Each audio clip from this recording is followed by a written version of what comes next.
Bonjour et bienvenue sur le podcast Kanpai, format destination. Ce mois-ci, l'émission sera consacrée à Kamakura, une jolie station balnéaire sur la côte du Shonan. À 1 heure de train au sud de Tokyo, ancienne première capitale féodale du Japon. Et au XIIIe siècle, c'était aussi le centre traditionnel du bouddhisme zen. Et c'est pour cela que j'en appelle au renfort Kelly et Marjorie. Donc Kelly pour sa spécialité sur l'histoire du Japon et Marjorie qui a également participé à préparer le podcast. Bonjour Marjorie, bonjour Kelly. Bonjour. Bonjour Charlie. Aujourd'hui, on consacre l'épisode tout entier à Kamakura pour vous présenter ses atouts dans un voyage au Japon et pour introduire la destination, plusieurs choses à souligner. Par exemple, du fait que Kamakura a été la capitale du Japon, évidemment c'est une destination phare si on s'intéresse de près ou de loin au patrimoine historique et spirituel du Japon. Donc beaucoup de choses à voir sur ce territoire restreint, parce que c'est une assez petite ville tout de même. Donc c'est aussi là où vous allez retrouver, on en reparlera, un grand symbole, le grand Bouddha ou le Daibutsu de Kamakura, qui est assis à l'extérieur dans une enceinte du temple Kotoku-in. Et Marjorie, quel pourrait être un autre atout de Kamakura ? Et donc, comme tu le disais tout à l'heure, Kamakura, donc c'est sur la côte du Shonan, donc ça veut dire que c'est au bord de la mer, au bord de l'océan Pacifique. Donc, en fait, c'est une jolie station balnéaire. Et en plus des temples et d'autres bâtiments historiques, ce qu'on peut aussi apprécier énormément, c'est le paysage naturel qui est entre mer et montagne. Vu qu'on est au bord de la plage, il y a des plages à Kamakura et on a des petites collines en fait verdoyantes sur lesquelles la ville est adossée. Donc, c'est un paysage qui est assez joli, qui a été une source d'inspiration artistique depuis des siècles pour des littéraires, des poètes, etc. Et dernièrement, c'est aussi un décor qui est utilisé dans les films pour des longs métrages. Donc on peut en citer un, donc le long métrage Notre petite sœur de Kore Eda qui est sorti en 2015, adapté du manga Umimachi Diary. Et puis aussi, ça a été repris dans Slam Dunk, donc pour tout ce qui est manga un peu plus ancien japonais. Donc en fait Kamakura, ça reste un décor assez joli, poétique et tranquille de bord de mer, qui est souvent repris dans plusieurs œuvres littéraires et aussi dans les mangas évidemment. Ah oui, c'est aussi pour ces paysages que cette ancienne capitale féodale est connue. Donc c'est devenu une destination touristique majeure pour la préfecture. Donc la préfecture concernée, c'est Kanagawa, au même titre que sont des destinations phares comme Hakone et Enoshima par exemple, mais on en reparlera aussi tout à l'heure. Donc ça va être des destinations qui vont être choisies par les Japonais ou les étrangers évidemment. Oui, Kamakura, c'est visité autant par les Japonais que les touristes internationaux. On y consacrera aussi un peu de temps tout à l'heure, mais c'est vrai qu'il y a la proximité avec Tokyo, à seulement 1 heure de train. Donc Kamakura, ça se situe sur la route de Tokaido vers le Kansai. Donc ça apporte vraiment une bouffée de fraîcheur et de beauté par rapport aux autres grandes villes qu'on peut trouver alentour. Et donc voilà, c'est un peu aussi pour nous une destination coup de cœur et ça l'est de nombreux touristes. Donc c'est aussi pour ça qu'on y consacre toute une capsule aujourd'hui. Oui, d'ailleurs souvent on y a été une fois et on aime y retourner, un peu comme un pèlerinage qu'on ferait à chaque voyage.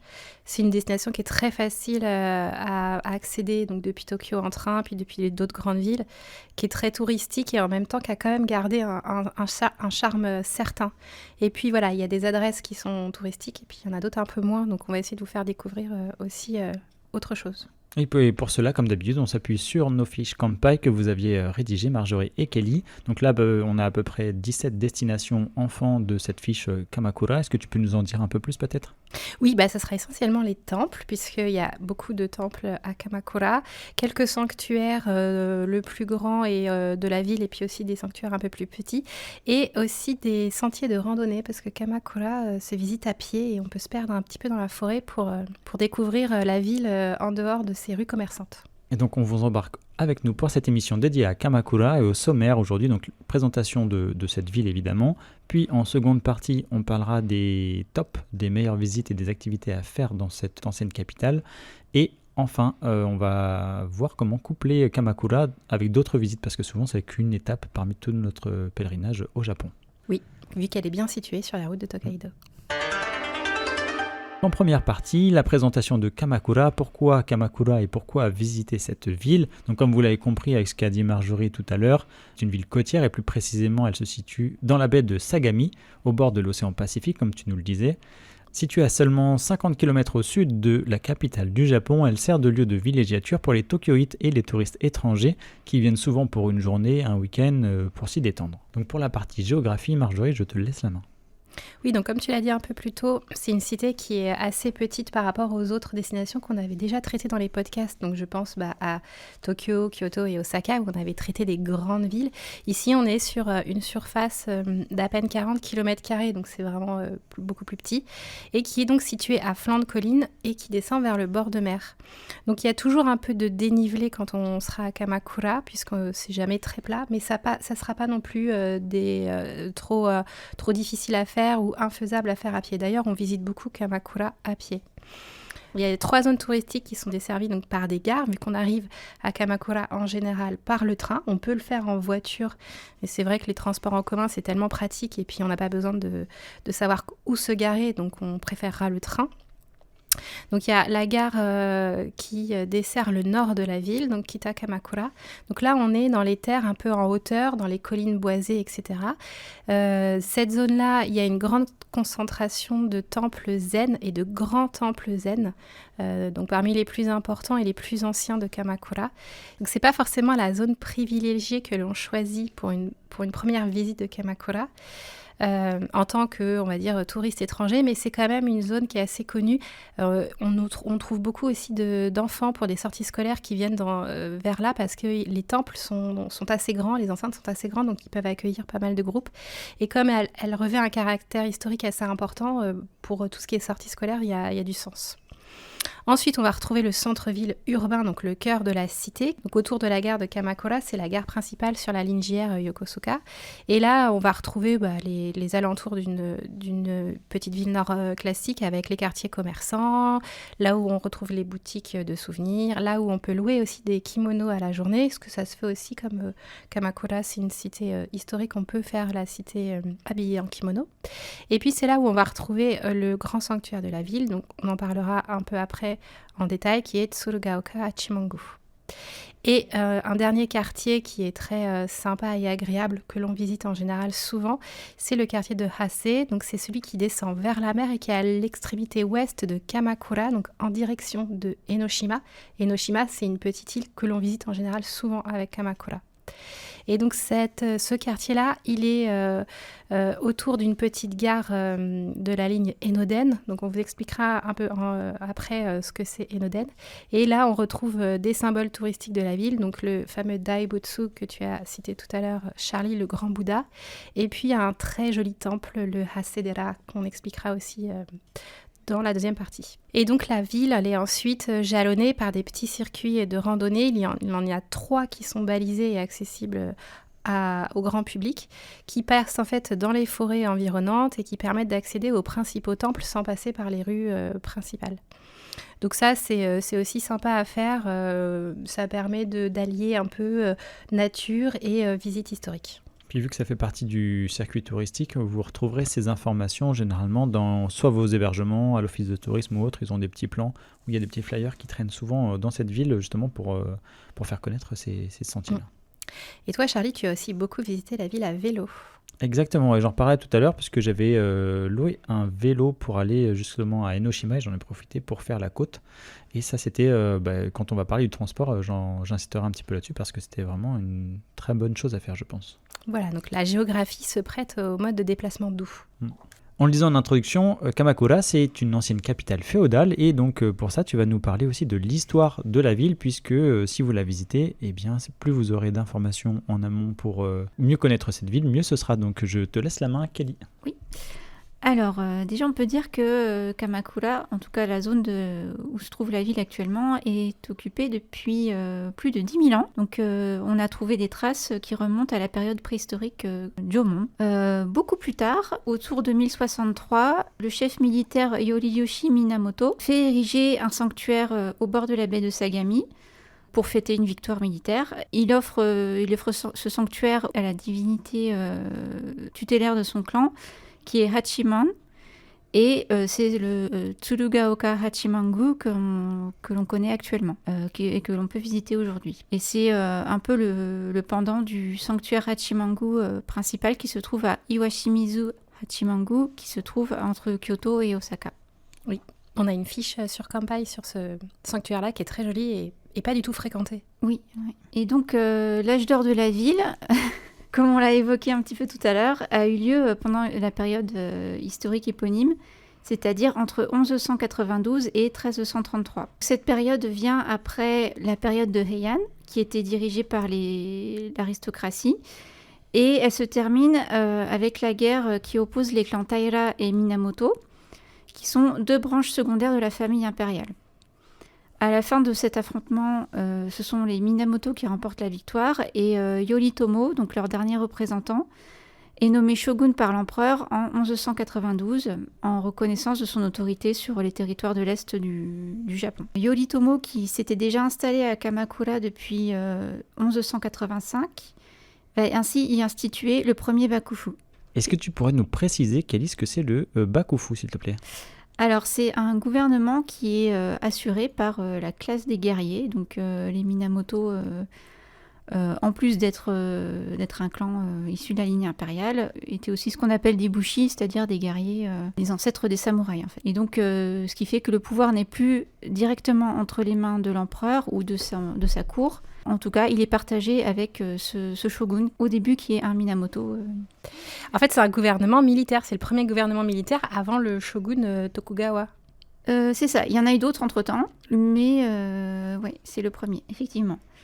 Et donc, le choix de Kamakura est assez évident pour lui, puisque la ville fait partie de son domaine, entre guillemets. Et aussi, elle a une position naturelle très favorable, puisque, comme on l'a dit tout à l'heure, elle est cernée de montagnes du côté terrestre et ouverte sur la mer. Ce qui fait qu'elle a un petit peu l'apparence d'une forteresse naturelle. Et elle devient l'autre capitale officielle du Japon, tandis que Kyoto reste la résidence de l'empereur et de la cour. Cependant, Yoritomo meurt en 1199 et le pouvoir est rapidement exercé par le clan Hojo, qui est celui de son épouse Masako, et qui va organiser un système de régence assez similaire à celui qui encadre le pouvoir des empereurs et qu'on ne va pas développer ici parce que c'est trop compliqué. Donc, d'un petit village de pêcheurs, Kamakura se développe en quelques dizaines d'années en une ville qui peut accueillir entre 30 000 et 60 000 habitants selon les estimations, à son apogée. Et pour comparaison, Kyoto, à la même époque, accueillait à peu près 100 000 habitants. Et les 2 villes avaient chacune leur version des organes du pouvoir et à Kamakura, donc c'était autour du shogun. La ville était florissante aussi grâce au commerce extérieur en provenance de la mer intérieure de Seto et de la Chine. Pour cela, un petit port avait été construit en face de la ville et donc avec la première île artificielle du Japon vers le milieu du XIIIe siècle. Et aujourd'hui, on peut encore apercevoir les restes de cet îlot artificiel qui s'appelait Wakaejima. Oui. On peut le voir non loin du temple Komyoji, qui est un des temples de Kamakura, qui est peu connu des touristes, qui est un peu excentré parce qu'il est effectivement au bord de la mer. Et en fait, la porte principale d'entrée au temple, elle donne sur la mer et sur l'ancien port qu'on peut voir à marée basse. On peut voir les vestiges de construction. Et d'ailleurs, en parlant de spiritualité, de religion, l'époque de Kamakura est marquée justement par un renouveau religieux et une grande effervescence avec la fondation de plusieurs courants.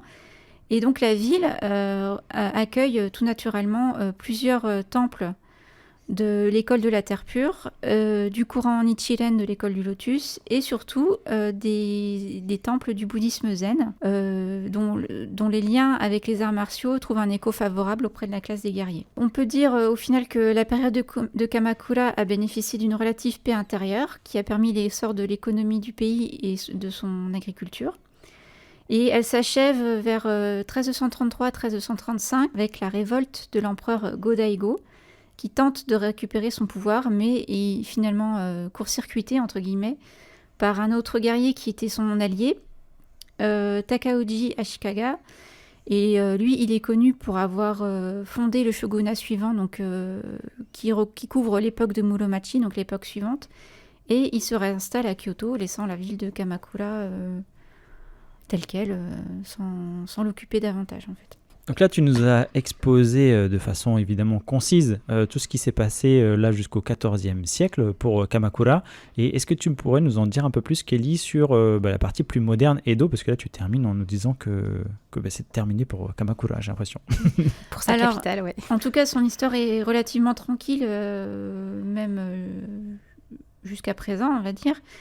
Mais elle connaît un regain d'intérêt au cours de l'époque Edo, c'est-à-dire entre le XVIIe et la moitié du XIXe siècle, grâce aux pèlerins bouddhistes qui commencent à fréquenter assidûment les temples Hasedera et Kotokuin, donc là où se trouve le grand Bouddha de Kamakura et un petit peu à l'ouest du centre-ville actuel.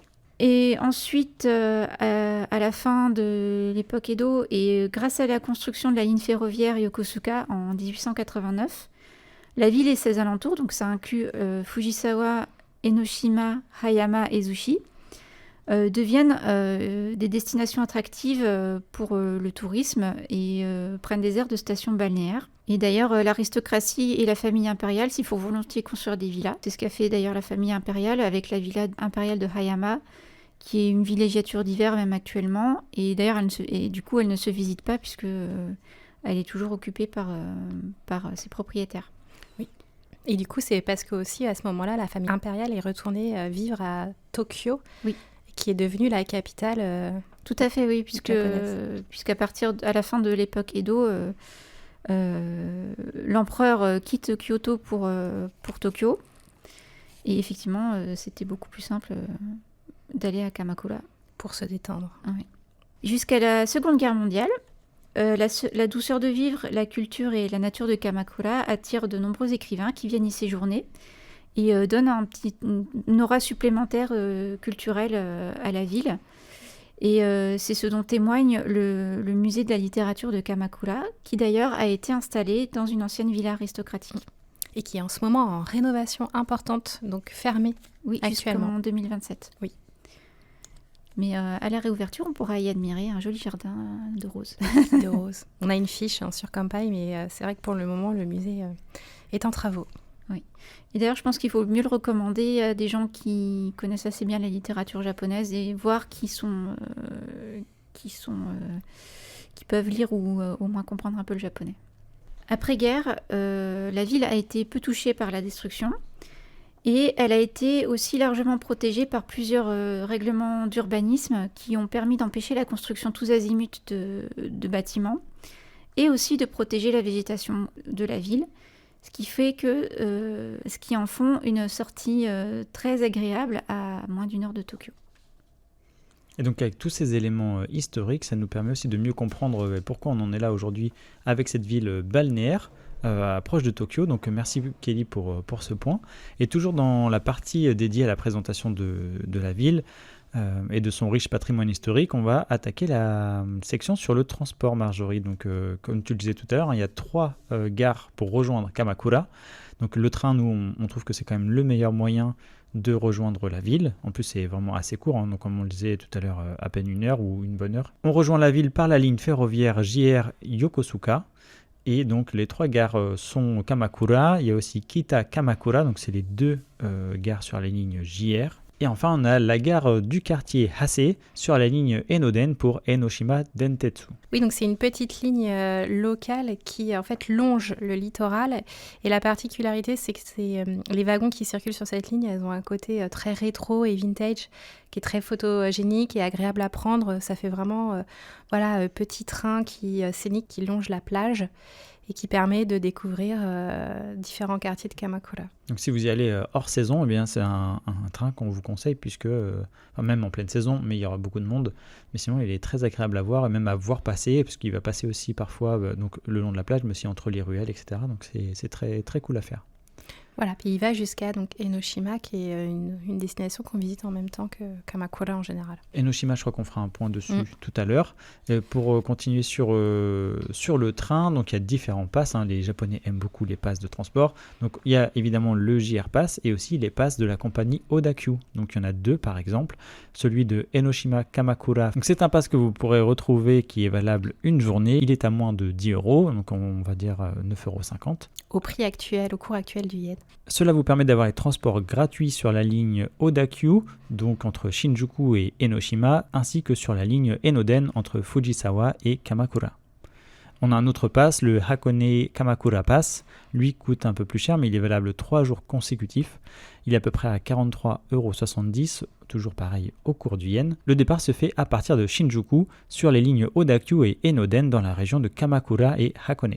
Et je voulais juste rajouter que même si effectivement les gares JR sont comprises en fait dans le JR Pass national et les JR régionaux pour aller jusqu'à Kamakura, comme c'est un trajet qui s'effectue sur une ligne locale, en fait, il ne coûte pas très cher en lui-même. Et donc, sans acheter forcément de passe, on peut tout simplement utiliser une carte de transport prépayée comme la Ikoka pour faire simplement le trajet en train local sur la ligne JR Yokosuka, sans aucun problème, jusqu'à Kamakura. Souvent c'est oublié, mais c'est vrai que la carte Ikoka elle est valable sur tout le territoire japonais. Enfin, depuis le 2013, c'est nationalisé. Aucun souci là-dessus. Le transport, ça se fera très bien. Ça vous permettra de prendre aussi du coup plus facilement n'importe quel train. Oui, voilà. C'est pas en termes de tarifs de transport, c'est vraiment pas cher d'aller jusqu'à Kamakura. On prend pas de train ni Shinkansen, ni semi-express, etc., ni limited express. Et je vais en profiter pour caler le fait que je vous conseille la location de vélo électrique si vous pouvez, en tout cas ça va dépendre de votre condition physique, mais il peut y avoir des endroits un peu vallonnés. Donc oui, tout le long de la côte en fait il y a une piste cyclable et puis ça vous permet d'avoir aussi un peu le paysage balnéaire. Il est un peu rétro on va dire, hein, c'est un peu vieillot, mais en même temps ça fait son charme et vous allez voir pas mal de monde à vélo, en scooter, en train de promener sa planche de surf sous le bras ou sur la moto, etc. Donc c'est vraiment très, très sympa à faire. Je crois qu'il y a un onsen ou en tout cas un bain public qui doit donner sur la mer aussi à un endroit. Donc la location de vélo à Kamakura, ça se fait bien, hein. Ça peut-être venir aussi de votre hébergement. Ils peuvent en proposer à la location ou au prêt, que ce soit dans le centre-ville, le long des plages ou jusqu'à Enoshima ou même entre Kamakura et Enoshima. La route se fait vraiment très bien. Il y a quand même pas mal de circulation de voitures parce qu'il n'y a qu'une route, on va dire une route principale. Et il y a aussi un spot entre Enoshima et Kamakura qui vous permettra de ne pas aller forcément trop loin et si le temps est dégagé, de voir le mont Fuji aussi. On en parlera tout à l'heure pour la visite d'Enoshima. Oui, c'est vrai qu'on le voit bien depuis la plage. Concernant la partie hébergement, ça ira assez vite pour nous aujourd'hui. Donc évidemment, il y a quelques hôtels. C'est pas vraiment une destination où on va rester une nuit en général. L'aller-retour se fait facilement dans la journée, donc on n'a pas forcément à vous conseiller cela, même si vous pouvez évidemment passer 1 à 3 nuits, on va dire, à Kamakura peut-être. Bien que ce soit une destination où il y a quand même beaucoup de temples et de gros temples, c'est pas forcément l'endroit où on va faire du shukubo. Kubo, donc la nuit on va dormir en temple et on va peut-être aussi parfois participer aux activités avec les moines sur place. C'est pas forcément un endroit où il y a les courants qui vont être plus ou moins favorables à ce type d'activité. Dans le bouddhisme zen, on aura plus accès à des séances de méditation zazen et autres activités de groupe. Oui, ça sera du tracé de sutras, par exemple, ou d'images bouddhistes. Mais voilà, il n'y a pas d'hébergement, en tout cas, dans les temples. À Kamakura, c'est quelque chose sur lequel il faudra changer de destination. Oui, par contre, c'est vrai qu'on peut quand même y rester quelques nuits si on choisit un ryokan. Donc une auberge traditionnelle, il y en a à peu près pour tous les prix. Et ça peut faire vraiment un petit séjour totalement traditionnel entre les visites et l'hébergement. Oui, et puis le soir, Kamakura, ça retrouve sa tranquillité de petite station balnéaire. Donc tous les touristes à la journée sont repartis. Et donc ceux qui veulent vraiment profiter de la plage, de la montagne et des temples avec peu de monde, c'est intéressant d'y rester une nuit et de se lever tôt le matin, aller au temple, et puis le soir de se balader tranquillement sur la plage. Et puis les plages, ce sont des plages japonaises, donc on n'a pas forcément le même usage non plus que chez nous sur les plages à touristes avec plein de parasols, etc. Là, c'est vraiment une plage qui va être vécue par les locaux, notamment, on le disait tout à l'heure, pour le surf. Vous aurez beaucoup d'activités de ce type, mais pas forcément de farniente. Ouais. Oui, et c'est des grandes plages de sable, donc il y a vraiment de quoi faire pour se balader. Et il nous reste 2 choses à voir encore sur la partie de présentation de Kamakura, la partie gastronomie et la saisonnalité pour organiser son voyage. Et bien donc pour la partie gastronomie, on peut vous conseiller les petits restaurants japonais typiques qui vont souvent être regroupés dans les rues marchandes ou piétonnes, comme la fameuse Komachidori qui rejoint la gare de Kamakura. Donc vous pourrez y voir plusieurs spécialités. On peut vous évoquer 3 spécialités par exemple. Donc il y a les alevins, donc le shirasu, qui peut se prendre cru ou se manger cuit. Donc c'est un produit qui va quand même plutôt être saisonnier, que vous ne retrouverez pas toute l'année. Donc là, ça va être des bébés poissons qui vont être, ça peut être en soupe ou en une sorte de salade, on va dire. Oui, en donburi, avec un bol de riz et puis la garniture au-dessus. Donc moi, quand j'en ai pris, j'ai mis du temps à voir que c'était des petits poissons. Oui, les petits. C'était oui, quelque chose que les tu ne yeux, connaissais on pas. mange tout entier. Oui, c'est un produit saisonnier parce que c'est en fonction de la pêche. Donc, il y a par moment, voilà, s'ils ont une bonne production, il va y en avoir jusqu'à la fin de la journée, par exemple, dans les restaurants. Et puis, si la production elle a été un peu plus petite, ça ne sera servi que le midi ou sous des portions un peu plus petites, etc. Et vous pourrez retrouver également des fruits de mer en senbei. Donc ça, tu peux nous le décrire un petit peu, Marjorie? C'est des galettes de riz dans lesquelles, en fait, ils vont intégrer des fruits de mer et qui vont compresser. Et donc ça, c'est un peu quelque chose qu'on peut manger en tant que touriste parce que ça change un peu de ce qu'on a l'habitude de voir. Et ils en vendent un peu partout sur la côte. Donc des fois, c'est des senbei qui sont tout fins et qui sont très grands par rapport à ce qu'on peut trouver à d'autres endroits du Japon. Globalement, c'est une station où on va manger des fruits de mer, vu que la baie de Sagami, en fait, elle donne sur l'océan Pacifique. Donc, on a des pêcheurs qui viennent réapprovisionner régulièrement les restaurants. Et donc, si on veut manger quelque chose de frais, ça sera plutôt de cet ordre-là qu'on trouvera comme spécialité. Et sur vos notes dégustation, vous pourrez noter la cuisine bouddhiste. Cette cuisine bouddhiste, elle est végétarienne, puisqu'elle est bouddhiste. Et vous en retrouverez notamment au temple Kyomiyoji, près de la plage. Oui, celui qu'on a cité tout à l'heure dans la partie historique. Après, voilà, ça dépend vraiment des temples s'ils ont un restaurant qui est ouvert et qui est ouvert aussi au public. En général, c'est sur réservation au minimum la veille. Si vous restez une nuit sur place à Kamakura, vous pourrez demander à votre hébergement une bonne adresse ou de vous faire la réservation. Et sinon, vous pouvez vous rendre à l'office du tourisme pour avoir aussi quelques adresses intéressantes. À noter que il y a quand même pas mal de petits restaurants, vu que c'est assez touristique, qui sont ouverts le midi, donc vous aurez peu de mal à trouver à manger. Et puis vous avez aussi plein de petits stands de sucrés salés qui sont moins traditionnels mais qui sont aussi délicieux. Et on vous souligne par contre que pour manger en extérieur, il est interdit de manger en marchant à Kamakura depuis 2019 et pas seulement pour une raison liée à la propreté peut-être ou à l'entretien de la ville, mais pour une autre raison que tu vas nous préciser, Kelly. Oui, en effet, il peut être un petit peu risqué de manger dehors à Kamakura à cause des tobi. Les tobi, c'est le nom japonais des rapaces qui peuplent le ciel de Kamakura. Donc ce sont des milans noirs qui sont très opportunistes et qui vont essayer de vous, comme les mouettes chez nous, vont essayer de vous piquer votre nourriture pour se nourrir eux-mêmes. Et donc c'est un peu dangereux parce qu'ils ont des griffes très acérées et ils peuvent vous blesser par accident. Oui. Et puis c'est pas une légende, vous en verrez automatiquement quand vous irez à Kamakura. Si vous levez la tête, vous les verrez. Oui, ils planent. Et c'est pas des petits oiseaux, c'est 1m80 d'envergure, donc ils sont bien nourris. Oui, on peut faire des jolies photos d'ailleurs de ces oiseaux, mais effectivement ils sont pas là uniquement pour la photo. Non, ils sont pas là pour plaisanter, et les corbeaux, ils se tiennent à carreau. Oui. Les corbeaux japonais qui se tiennent à carreau, c'est rare. C'est vrai. Et on achèvera cette partie par la saisonnalité. Quand est-ce que tu nous conseilles d'y séjourner, Marjorie ? Eh bien, comme c'est une station balnéaire, je dirais en été, puisque là, on peut profiter des plages quand il fait chaud pour se rafraîchir, donc ça peut être pas mal, sachant qu'en plus on est au bord du Pacifique, donc il y a une petite brise maritime qui aide à supporter la chaleur. C'est aussi une très bonne destination pour les hortensias, donc en juin, donc au tout début de l'été, quand il fait humide et que la pluie en fait traverse l'archipel comme maintenant.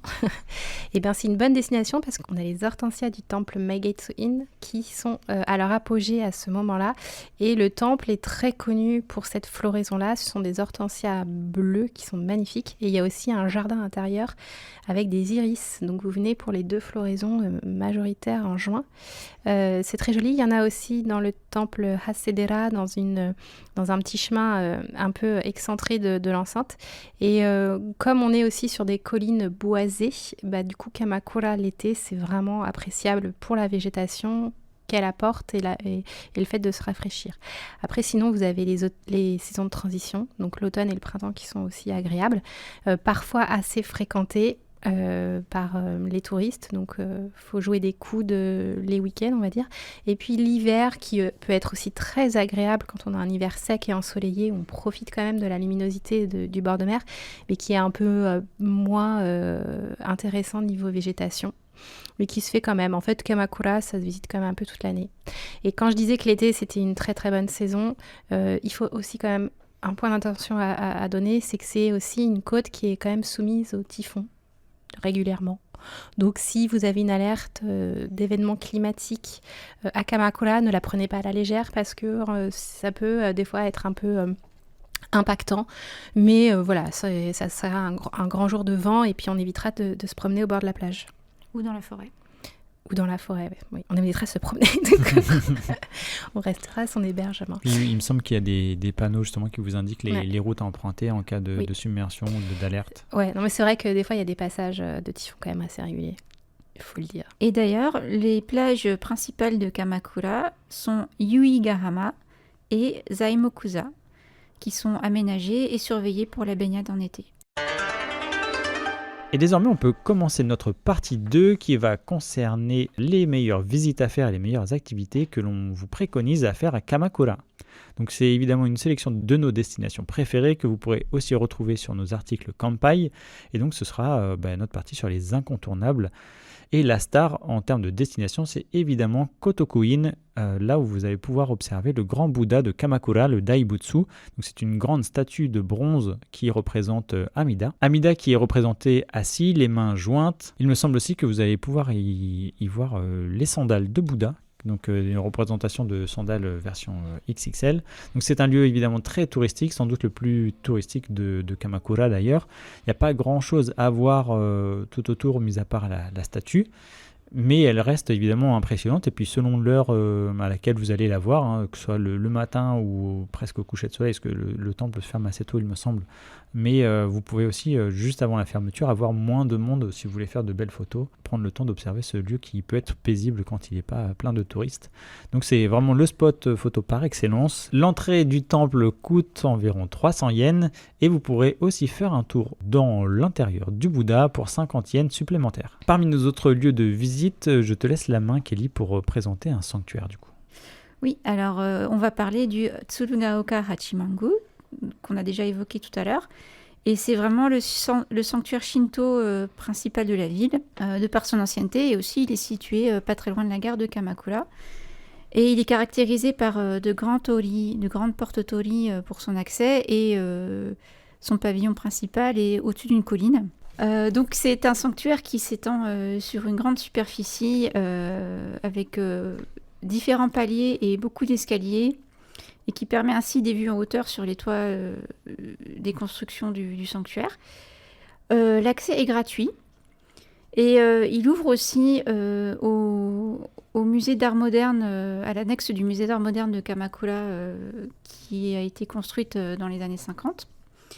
Où on peut voir des expositions temporaires, des objets d'art aussi bien des époques de Kamakura que plus récents, puisqu'il y a aussi des statues réalisées par Isamu Noguchi. C'est un spot de sakura au printemps, et il est aussi très beau à l'automne pour admirer les feuillages des érables, les koyo. Et on peut aussi y assister à 2 festivals importants pour la ville, donc début août, du 2 au 4 août, Bomboli Matsuri, qui est un festival de lanternes. Et en septembre, du 14 au 16, c'est le grand festival du sanctuaire, donc le festival Reita Esai, et on peut y assister à des démonstrations de tir à l'arc à cheval, qui s'appelle Yabusame, et d'ailleurs on a une fiche qui décrit ce festival, qui est très populaire et aussi très spectaculaire, avec des archers qui sont montés sur des chevaux harnachés comme à à l'époque de Kamakura et en costume d'époque aussi. Et c'est vraiment très impressionnant. Oui. Et il y a du monde à ce moment-là, mais il y a quand même de la place pour accueillir tout ce monde. Oui. Ensuite, le troisième spot qu'on va vous recommander, qui est aussi assez connu, mais qui vraiment vaut la peine qu'on s'y attarde, c'est le temple Hasedera. Donc là, on n'est pas loin du grand Bouddha de Kotokuin. On est juste à côté et c'est un temple qui a une petite entrée très mignonne avec un pin parasol qui va en fait sur la petite porte du temple. Et on va en fait monter, faire l'ascension d'une petite colline et rencontrer différents paliers avec différents pavillons. Et c'est très très joli, il y a beaucoup de choses à voir. Et c'est vraiment un temple qu'on recommande toute l'année. Alors il y a des fleurs saisonnières qui fait que évidemment il va être plus joli du printemps jusqu'à l'automne, mais il est vraiment très joli. Il y a aussi une mini forêt de bambou, il y a des giseaux, il y a une grotte qui est dédiée à Benten qu'on fait en début de visite. Donc on commence en sous-sol et on finit en fait avec une plateforme d'observation sur la ville et la plage. Et donc c'est vraiment un très très joli temple. Il fait partie de l'école bouddhiste Jodo, donc on n'est pas sur du bouddhisme zen, on est sur une statue de Kannon qui est recouverte d'or et qui est à admirer donc, dans le pavillon principal. Elle ne peut pas être photographiée, donc vous l'admirez juste avec les yeux et vous profiterez de sa spiritualité. Et elle fait quand même un peu plus de 9 mètres de haut, donc elle est assez impressionnante. Donc c'est un temple que l'on conseille, l'entrée est à 400 yens et ça vaut le coup de le dépenser. On en aura pour son argent. Ah oui, largement, oui. On peut aussi citer un petit temple qui est joli pour sa forêt de bambou, c'est le Hokukuji. Donc lui, c'est un petit temple de l'école Zen Rinzai qui est vraiment visité pour sa forêt, pour sa bambouseraie et aussi pour le fait qu'il y a un petit salon de thé à l'intérieur et donc on peut déguster un bol de thé matcha avec une pâtisserie en regardant la bambouseraie. Donc ça vaut 600 yens la dégustation de thé et l'entrée est à 400 yens. Donc c'est sympa, il peut y avoir un peu de monde dans cette petite bambouseraie parce qu'elle est assez connue, mais ça reste quand même un cadre très sympa, surtout pour ceux qui ne vont pas aller à Kyoto ou qui ne vont pas avoir la chance de visiter d'autres forêts de bambou. Donc Kamakura, c'est aussi une petite ville qui est propice aux randonnées. On l'avait un petit peu évoqué tout à l'heure. Grâce à des sentiers forestiers qui circulent dans les montagnes et qui relient certains temples entre eux notamment. Donc on a sélectionné 3 randonnées. Donc la randonnée Daibutsu, qui est peut-être la plus connue. Elle relie les temples Jōchiji près de la gare de Kita-Kamakura. Et comme son nom l'indique, ou le fait supposer, va jusqu'au Kotokuin, pour voir le Daibutsu dans le quartier de Hase, à l'ouest de la ville. C'est une randonnée relativement courte puisqu'elle fait 2,5 km sur un chemin balisé et on peut la parcourir en à peu près 1h30 sans trop se dépêcher. Sur le chemin, on pourra même voir une statue du fondateur un petit peu de la ville, enfin en tout cas de son personnage historique principal, qu'on a évoqué tout à l'heure dans la partie historique, Yoritomo Minamoto. La seconde randonnée, c'est la randonnée Gyeonyama, qui se trouve dans les collines de l'Est et qui connecte le sanctuaire Yagumo et les sépultures Harakiri Yagura, qui rappellent le suicide rituel du dernier régent du shogunat de Kamakura, donc qui s'appelait Takatoki Hojo. Et donc ça marquait symboliquement la fin d'une époque. Il est beaucoup plus court puisqu'il fait 30 minutes et il a réouvert seulement récemment après avoir été endommagé par un typhon à l'automne 2019. Oui, je crois qu'il a été fermé 4 ans parce qu'il y avait des risques d'éboulement, etc. Et je ne suis pas certain que les sépultures soient forcément ouvertes à la visite, même actuellement. Non, mais je crois qu'en plus elles sont de petite taille, donc quelquefois il faut savoir où elles sont pour les repérer. Et enfin, on peut vous conseiller aussi la randonnée Tenen entre les temples bouddhistes Kenchuji et Zuisenji, qui se trouvent au nord de Kamakura. Donc là, on est en pleine nature, au calme et à l'écart des touristes, et cela prend également 1h30 de marche. Oui, et on a un point de vue en hauteur en fait, puisqu'on est quand même au nord de la ville, donc dans les terres. On a 2 fiches sur ces randonnées-là qu'on a faites. On a la randonnée Tenen et la randonnée Daibutsu, si vous voulez plus d'informations. Et comme on le disait tout à l'heure aussi, à propos des typhons, notamment en été, on déconseille de prendre ces sentiers après un épisode de pluie, car malgré l'entretien dont il peut faire l'objet, il y a quand même toujours un risque de glissement de parties de terrain ou de risque d'éboulement de pierre. Alors maintenant, on va partir donc au nord de la ville de Kamakura sur 2 temples qui sont des grands temples et des temples importants pour le bouddhisme zen et la ville, mais qui sont peu connus des touristes, en tout cas internationaux. Donc on a le Engakuji, donc qui est en fait l'un des temples les plus importants donc zen du Japon, fondé en 1282 et qui a en fait d'imposants pavillons en bois entourés par la végétation. Il est très agréable à visiter, assez impressionnant. Et on a aussi toute une partie réservée donc au cimetière. Et on peut aller se recueillir sur la tombe du réalisateur japonais Yasujiro Ozu, qui en fait aimait particulièrement ce lieu et qui a voulu en fait reposer en paix ici même. Et il a une stèle gravée de l'idéogramme Mu qui signifie rien dans la philosophie zen. Donc c'est tout empreint de spiritualité pour cette sortie. Et la deuxième sortie qu'on vous préconise aussi, c'est le Kenchoji. Donc il fait partie des grands temples zen de la ville et carrément des 5 temples de l'école Rinzai de Kamakura, donc qui sont regroupés sous le nom de Gozan, qui ont tous été construits donc pendant le shogunat qui ont tous été construits pendant le shogunat de Kamakura, donc au XIIIe siècle. Là, c'est pareil, on va retrouver une taille monumentale concernant les pavillons, donc que ce soit les pavillons de culte, de prière, mais aussi les portes d'entrée. Ce temple, il a été fondé en 1253 et il comporte plusieurs biens culturels importants du Japon, donc notamment la porte Sanmon, le Butsuden, donc qui abrite l'image principale du temple, qui est une grande statue de Jizo Bosatsu, qu'on peut voir aussi en photo sur Kanpai, qui est une grande statue en bois. Donc ça change un peu de ce qu'on peut retrouver. Il y a aussi donc le pavillon Hatto, où on peut pratiquer du zazen.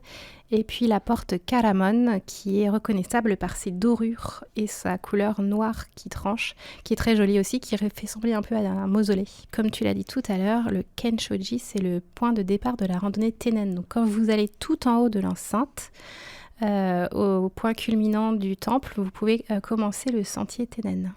Et puis, je vais vous présenter 2 sanctuaires plus petits en taille cette fois pour terminer sur nos activités et nos lieux de visite préférés.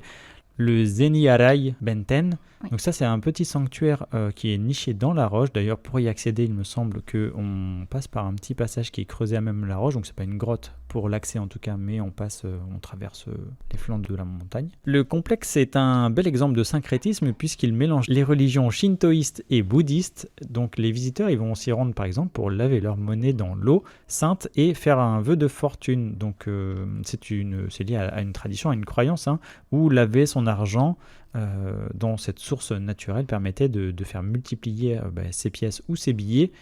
Et moi, ça m'a fait sourire quand j'y suis allé, puisque pour faire ça, il fallait payer. Enfin, louer une corbeille, ça, c'est évidemment compréhensible, mais du coup, on paye pour multiplier son argent. Et donc, oui.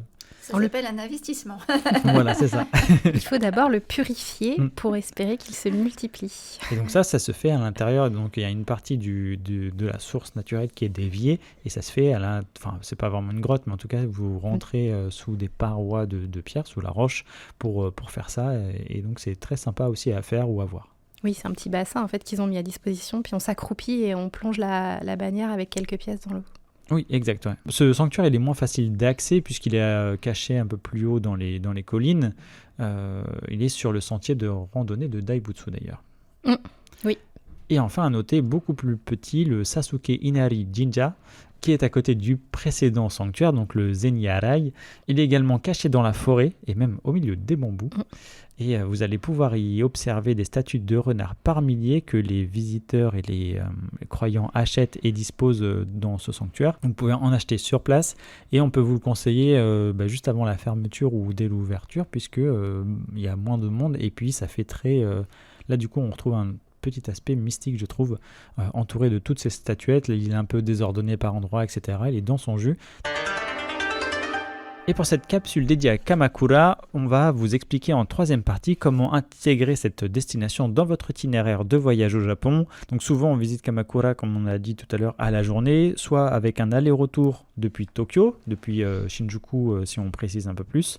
Et on peut aussi y passer lorsque l'on est en itinérance vers Hakone ou des destinations un peu plus à l'ouest de Tokyo par exemple. Concernant vos bagages, le plus pratique, c'est peut-être les coin lockers. On a déjà parlé de ce système-là dans notre podcast voyage, Marjorie. Donc là, vous avez 355 casiers qui sont disponibles à la gare. Très souvent, c'est en nombre suffisant, mais c'est vrai que quand vous faites votre visite pendant les week-ends, ça peut vite être compliqué puisque ça peut être pris d'assaut quand il fait beau. Donc voilà, pensez à voyager léger si c'est vraiment qu'un aller-retour de toute façon. Et si vous êtes en itinérance, eh bien... Arrivez assez tôt. Priez fort pour avoir des coin lockers assez grands. Donc ça se fait bien, donc c'est en monnaie, en carte bleue, je suis pas sûr, mais en tout cas avec la carte ICOCA, c'est possible également. Oui, sachant que 355 casiers pour la taille de la gare de Kamakura, c'est quand même bien. C'est pas mal. Ça veut dire qu'ils ont quand même compris que c'était un lieu touristique de passage. Donc il y en a quand même un certain nombre. Après, effectivement, sur des gros week-ends touristiques, ça peut être vite plein. Et donc cette destination, on peut la coupler sur une grosse journée ou deux pour être tranquille. Et je commencerai par vous parler du couple Kamakura et l'île de Enoshima.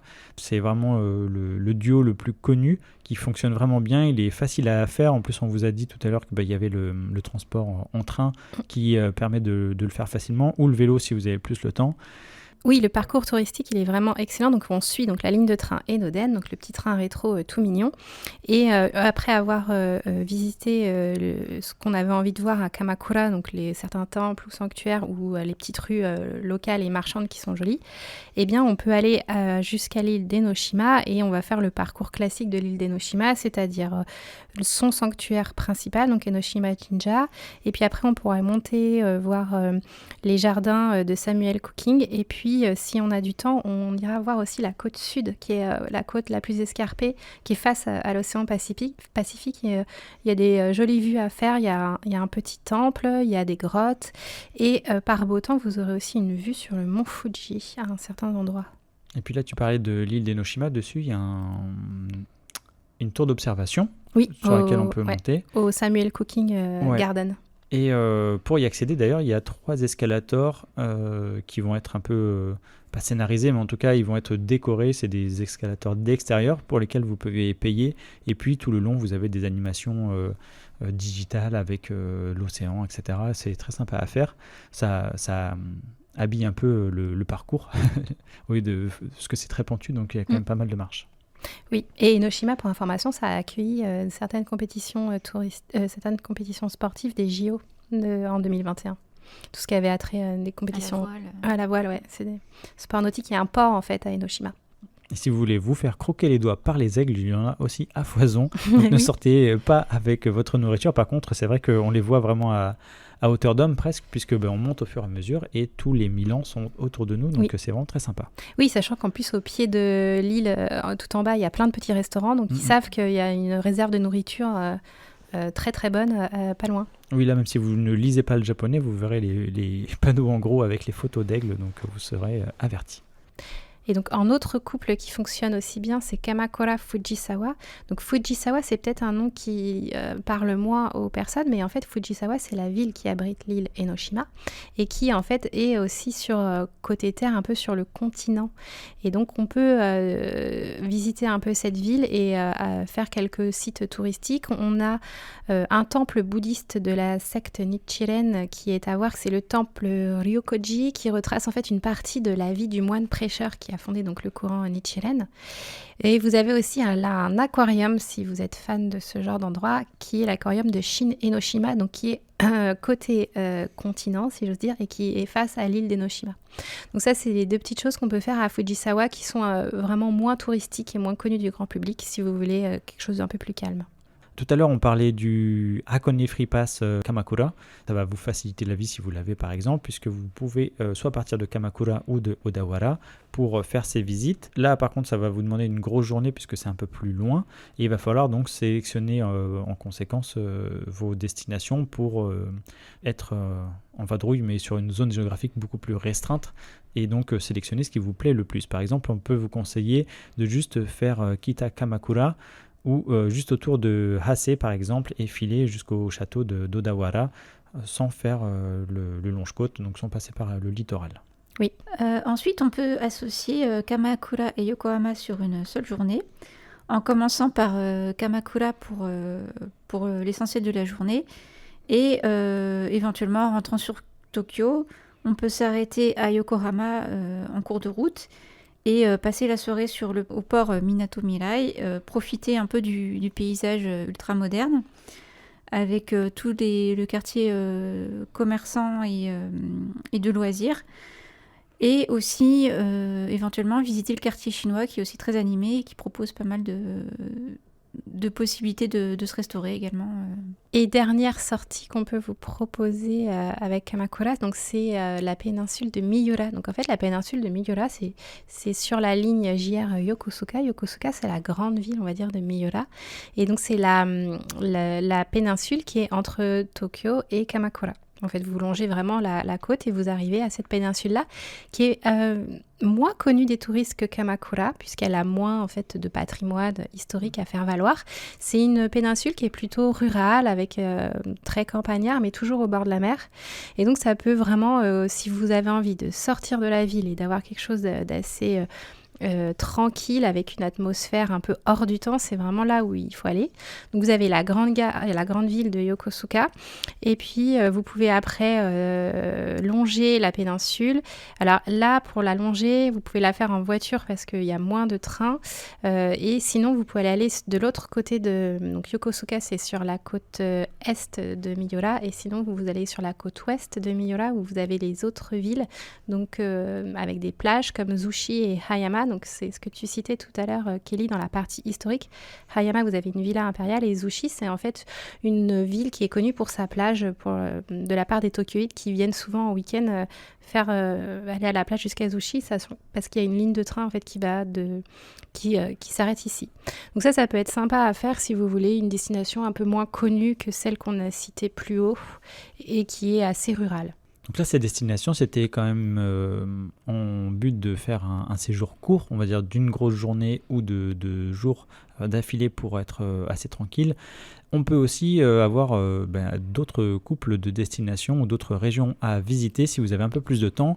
Donc c'est un combiné de plusieurs jours, si vous longez la baie de Sagami par exemple, ou partir dans les terres plus en altitude. Donc à l'instant, je présentais Hakone et Odawara, donc avec le fameux Hakone Kamakura Pass. Donc ça dure 3 jours. Vous avez aussi la possibilité d'ajouter à votre périple la péninsule d'Izu. Ceci pour les sources chaudes, notamment avec Atami en premier lieu, puis descendre dans la péninsule jusqu'à Shuzenji et Shimoda. Et enfin, il y a la fameuse région des 5 lacs autour du mont Fuji. En fonction de la saison, évidemment, on peut aller visiter l'un de ces lacs, donc Kawaguchiko par exemple, ou Yamanakako, et voir le mont Fuji d'un peu plus près. S'il fait beau. S'il fait beau. Oui, parce que finalement, on n'est pas très loin, Kamakura n'est pas très loin des préfectures qui abritent le mont Fuji, donc les préfectures de Shizuoka et Yamanashi. On peut remonter dans les terres et aller voir le mont sacré du Japon d'un peu plus près. Eh bien, je pense que l'on peut conclure cette émission dédiée à Kamakura, cette ancienne capitale féodale, qu'on vous l'a présentée comme une ville balnéaire, mais vous voyez qu'elle renferme bien plus, en termes de patrimoine notamment. Et puis, ça peut être une bouffée d'air frais, comme on l'a dit tout à l'heure, pour sortir de Tokyo, si vous étiez dans la capitale japonaise. Ça peut être très sympa pour y séjourner, que ce soit en solo, en famille ou autre. C'est peut-être moins une destination de premium, on va dire, luxe, etc. C'est plutôt familial, on va dire, dans l'ambiance, mais ça fait vraiment du bien. Puis c'est qu'à une seule heure de Tokyo, donc si vous avez du temps sur la météo, les conditions climatiques, etc. C'est vraiment très, très cool comme destination. Oui, il y a beaucoup de jeunes aussi, tokyoïtes, qui vont là pour profiter de la plage. Donc on peut aussi avoir une ambiance très cool. Donc ici à Kanpai, on pense clairement que Kamakura, c'est un indispensable, surtout pour un premier voyage, tout public également, donc facile à organiser, facile pour s'y déplacer, facile pour y accéder. Puis pareil, en termes de gastronomie, vous trouverez vite des choses qui sont un peu différentes des villes alentours. Donc voilà, il y a tout à y gagner. Oui. Le seul point négatif, ça peut être la foule touristique. Parce qu'effectivement, il y a des saisonnalités à Kamakura et le week-end, quand il fait beau, il y aura du monde. Après, si vous aimez la foule, c'est aussi très sympa. Et par contre, il y a une chose qu'on déconseillera, c'est pendant la Golden Week. Parce que là, vous risquez quand même de faire bien la queue pour accéder au temple ou au restaurant. Et notamment à Enoshima, vous risquez de faire la queue. Donc nous, on se retrouve, Kelly et Marjorie, pour un prochain podcast voyage ou destination prochainement. On vous remercie et on vous encourage à nous noter le maximum d'étoiles sur les plateformes de streaming. Merci encore pour vos retours sur les réseaux sociaux, sur Instagram, la plateforme X ou encore Facebook. Et comme je le disais sur le podcast Actu avec Gaël, prochainement, on va également sortir les podcasts en version streaming sur YouTube. Donc c'est en cours, mais ça devrait arriver courant juillet, début août. Merci encore Marjorie, merci encore Kelly. Merci Charlie. Merci Charlie. Et on se dit à très bientôt. Au revoir. Au revoir. À bientôt. Retrouvez plus de destinations Japon sur nos podcasts.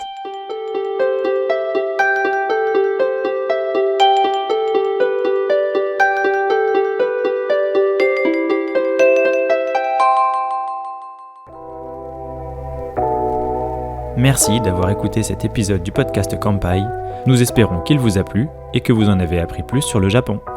N'oubliez pas de vous abonner sur votre plateforme de podcast préférée, de nous noter 5 étoiles si vous le souhaitez, et on vous dit à bientôt pour le prochain épisode.